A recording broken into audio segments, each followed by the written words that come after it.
Olá, eu sou a professora Tatiana Deliberador, sou periodontista, implantodontista, sou professora da Faculdade Lapel nos cursos de mestrado e doutorado e hoje eu estou aqui para dar continuidade a uma série de episódios que nós estamos falando sobre osteonecrose. Nós já tivemos os episódios gravados pela professora Rafaela Scariotti e pela professora Aline Sebastiani. E hoje eu vou falar sobre a osteonecrose e a relação dela dentro da implantodontia e da periodontia.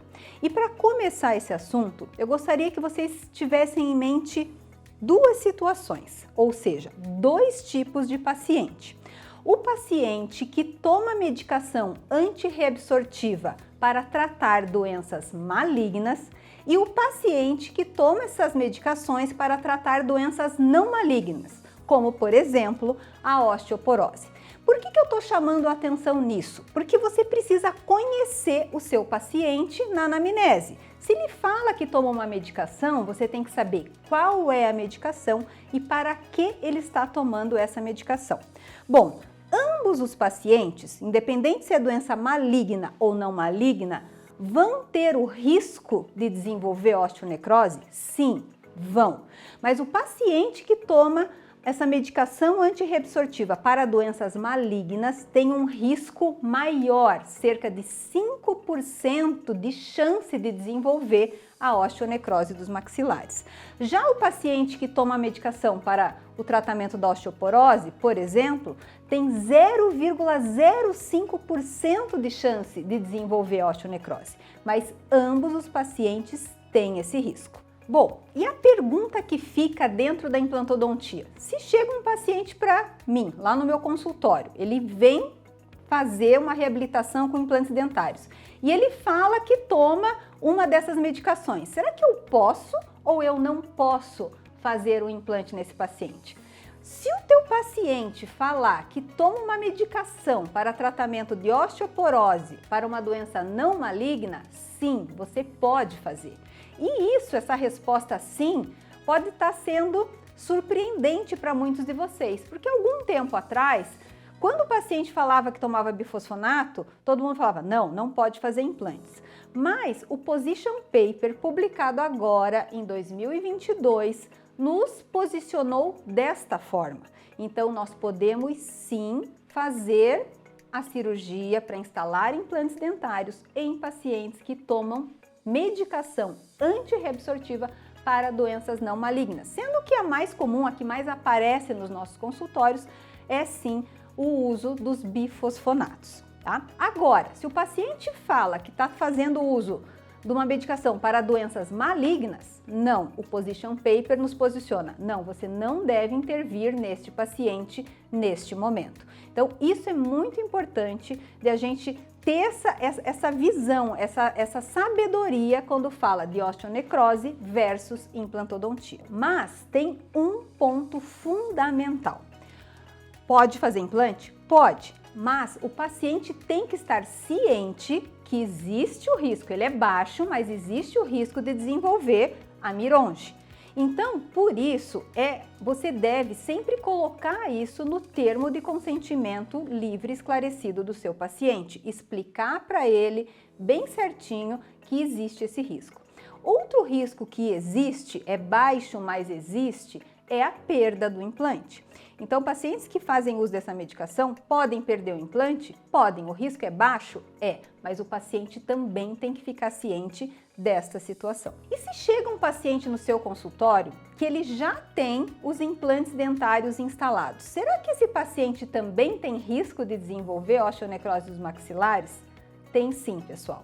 E para isso existe um gatilho, porque um dos fatores etiológicos da mironge é o processo de infecção versus inflamação. Então, se o teu paciente tem implantes dentários e vamos dizer que ele desenvolve uma periimplantite, essa periimplantite vai ser um gatilho para desenvolver essa osteonecrose dos maxilares. Um outro ponto que eu gostaria de chamar a atenção é que muitas vezes os pacientes falam assim, mas eu já parei de tomar minha medicação há 4 anos. Vamos ao exemplo do paciente que está tomando bifosfonato para tratamento de osteoporose. Eu já parei há 4 anos. Mas existe uma duração, uma longa vida deste medicamento no organismo do paciente. Então, mesmo ele tendo suspendido a medicação, existe esse risco. Então, é de extrema importância orientar o paciente em relação a isso. Aquela ideia de suspender a medicação hoje é um pouco controversa, que é o chamado drug holiday.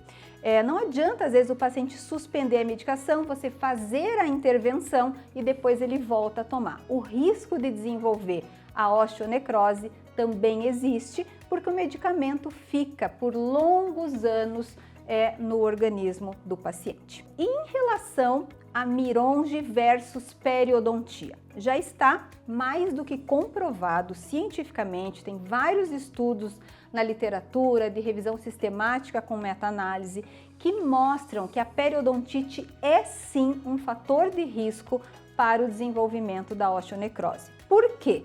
Pelo mesmo motivo da periimplantite, porque a periodontite ela também é uma doença infecciosa e inflamatória, então ela serve de gatilho.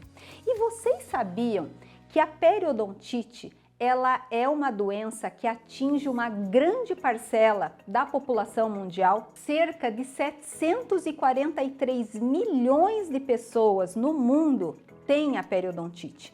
Então, a gente tem que ficar muito atento para esses pacientes que tomam essas medicações e têm essa doença. Ok, Tatiana, mas e daí? O que eu tenho que fazer? O que eu tenho que cuidar com o meu paciente? Bom, o ideal é que o paciente, antes de iniciar o uso dessas medicações, fosse a um periodontista fazer uma avaliação num primeiro momento e, se for diagnosticado com algum tipo de doença periodontal, que esse tratamento da doença fosse feito previamente ao uso da medicação.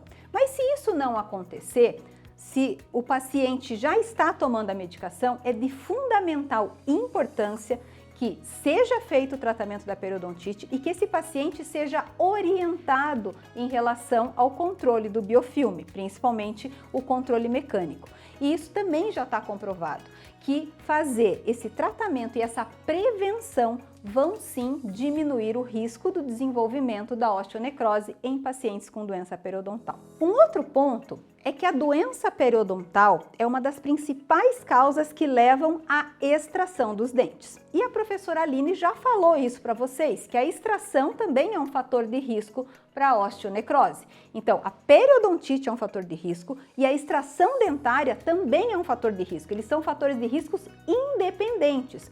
Mas se o paciente tiver a periodontite e essa periodontite levar à extração, o risco desse paciente aumenta e por isso a necessidade desse tratamento e dessa prevenção. E para a gente finalizar, eu gostaria de fazer uma revisão. Então vamos lá. O paciente chegou no seu consultório. Vamos fazer primeiro a revisão para implantodontia. O paciente chegou no seu consultório tendo como queixa principal a ausência do dente, falando que quer fazer o implante e você começa a fazer a tua anamnese. Durante a anamnese, você vai perguntar quais são as medicações que esse paciente toma. E, digamos que uma mulher vai falar assim, eu tomo um bifosfonato para tratamento de osteoporose.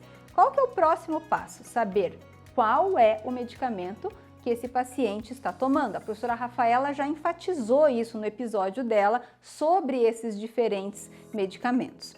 Se for um bifosfonato para osteoporose, eu posso fazer um implante? Pode, mas o paciente tem que ficar ciente que vai ter o risco, que pode, um risco pequeno, mas pode desenvolver osteonecrose e pode, com risco menor ainda, levar à falha do implante, à perda do implante. Então, conscientizar bem o paciente e fazer com que ele assine o termo de consentimento livre e esclarecido. E na periodontia, quais são os pontos para a gente revisar? O ideal é que o paciente que vá tomar essa medicação faça primeiro uma adequação do meio bucal, mas se não fizer, durante o uso da medicação, que vá buscar um especialista para tratar essa doença periodontal e ter um excelente controle de placa durante o uso destas drogas para evitar, sim, a osteonecrose dos maxilares. Então era isso que eu queria falar para vocês, essa relação da perioimplante e osteonecrose. Espero que vocês gostem, que vocês curtam, que vocês aproveitem e que vocês aprendam.